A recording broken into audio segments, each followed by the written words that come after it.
آج ہم پڑھیں گے ورلڈ اراؤنڈ اس کے بارے میں۔ ورلڈ اراؤنڈ اس یعنی ہمارے ارد گرد کی دنیا، اور اس میں ہم پڑھیں گے کلائمیٹ چینج کے بارے میں۔ کلائمیٹ چینج یعنی موسم کی تبدیلی،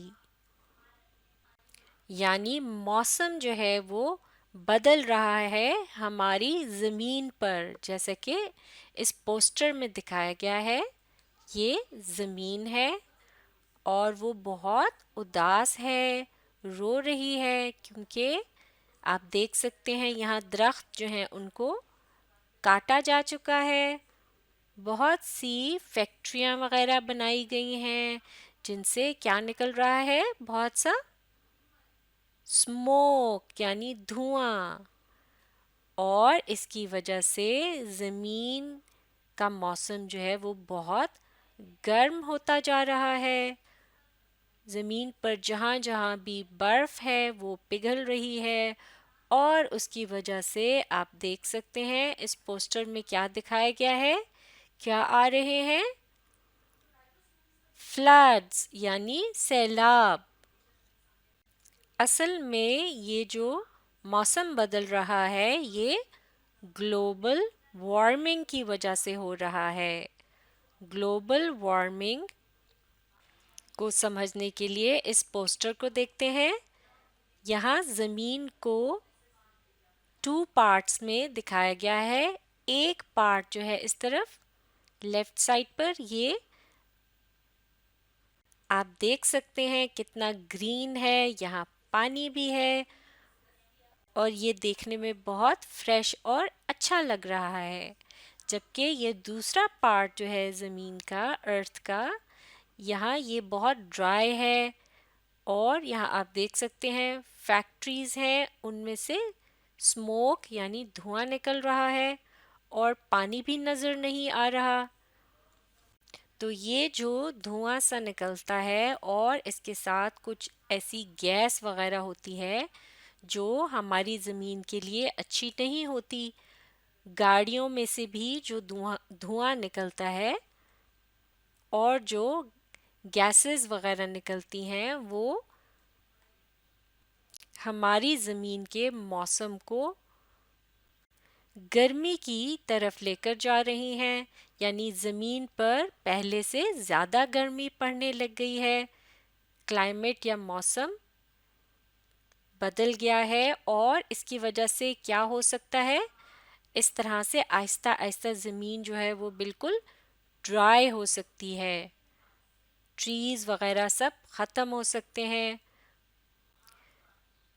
فیکٹریز اور گاڑیوں وغیرہ کے دھوئیں اور گیس کے علاوہ ڈی فارسٹیشن یعنی درختوں کی کٹائی، اس کی وجہ سے بھی ہماری ارتھ کو نقصان پہنچ رہا ہے، یعنی بہت سی خرابیاں آ رہی ہیں، جیسے کہ ٹریز جو ہیں وہ ہمیں آکسیجن دیتے ہیں جس کی مدد سے ہم سانس لیتے ہیں۔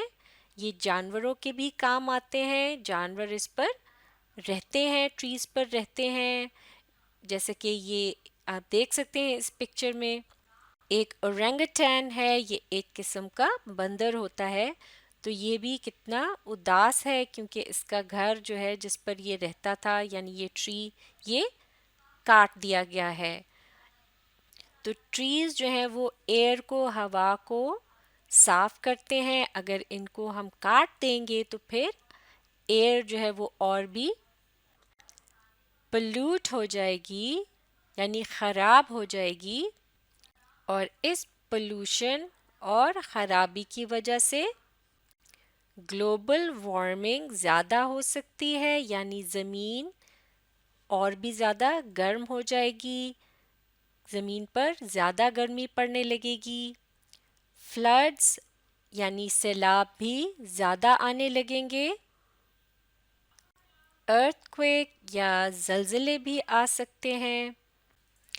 تو ہمیں جلدی کچھ کرنا ہوگا، جیسے کہ اس پوسٹر پر لکھا ہے ایکٹ ناؤ، ابھی کچھ کریں، یعنی جلدی کچھ کریں اور یہاں لکھا ہے the climate is changing یعنی موسم بدل رہا ہے.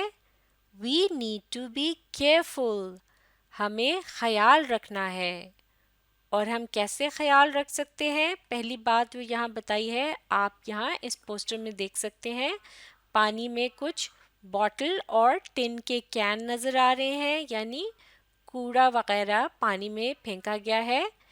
تو ہمیں ڈسپوز آف ویسٹ پراپرلی کا خیال رکھنا ہے. یعنی ڈسپوز آف کہتے ہیں پھینکنے کو، جو کوڑا وغیرہ ہم پھینکتے ہیں یا ویسٹ جو ہوتا ہے اس کو ہمیں پراپرلی یعنی اچھے طریقے سے ٹھیک جگہ پر پھینکنا ہے. ایسے ہی ادھر ادھر پانی وغیرہ میں نہیں پھینکنا. اس کے علاوہ ایک خاص بات وہ یہ کہ سیو ٹریز یعنی درختوں کو کاٹنے سے بچانا ہے. اس کے علاوہ ہمیں زیادہ سے زیادہ درخت لگانے چاہیے کیونکہ درخت ایئر کو صاف کرتے ہیں. جانور اس پر ان پر یعنی درختوں پر گھر بناتے ہیں اور درخت ہمیں شیڈ یعنی سایہ بھی دیتے ہیں. اس کے علاوہ ہمیں الیکٹرسٹی یعنی بجلی کو بھی بچانا چاہیے. اس کے لیے جب بھی آپ کمرے سے باہر جائیں تو آپ کو لائٹ اور فین وغیرہ اس کو آف کر دینا چاہیے. اس طرح سے آپ کو اسے آف کرنا چاہیے تاکہ الیکٹرسٹی ضائع نہ ہو. اس کے علاوہ ہمیں کیا کرنا چاہیے؟ یوز لیس واٹر یعنی کم سے کم پانی استعمال کرنا چاہیے اور پانی کو ضائع نہیں کرنا چاہیے. اور کیا کرنا چاہیے؟ یوز لیس پیپر پیپر بھی کم سے کم استعمال کرنا چاہیے. پیپر ضائع نہیں کرنا چاہیے کیونکہ پیپر بنانے کے لیے ٹریز کو کاٹنا پڑتا ہے، جبکہ ٹریز جو ہیں وہ ہماری ارتھ کے لیے بہت اچھے ہوتے ہیں. تو یوز لیس پیپر. اور ایک اور اچھی بات وہ یہ کہ walk and bike more often یعنی زیادہ سے زیادہ پیدل چلنا چاہیے یا بائک استعمال کرنی چاہیے یعنی بائسیکل استعمال کرنی چاہیے، کیونکہ کارز اور موٹر بائکس اور بسز وغیرہ میں سے جو فیول یا دھواں نکلتا ہے وہ ہماری ارتھ کے لیے اچھا نہیں ہوتا. تو اگر ہم ان سب چیزوں کا خیال رکھیں گے تو ہم اپنی ارتھ کو گلوبل وارمنگ سے بچا سکیں گے اور اس طرح ارتھ کا کلائمیٹ یا موسم اچھا ہونے لگے گا. تو آپ نے ان سب باتوں کا خیال رکھنا ہے. اب آپ اس ویڈیو کو دوبارہ دیکھیں اور اس کے ساتھ ساتھ پڑھنے اور سمجھنے کی کوشش کریں.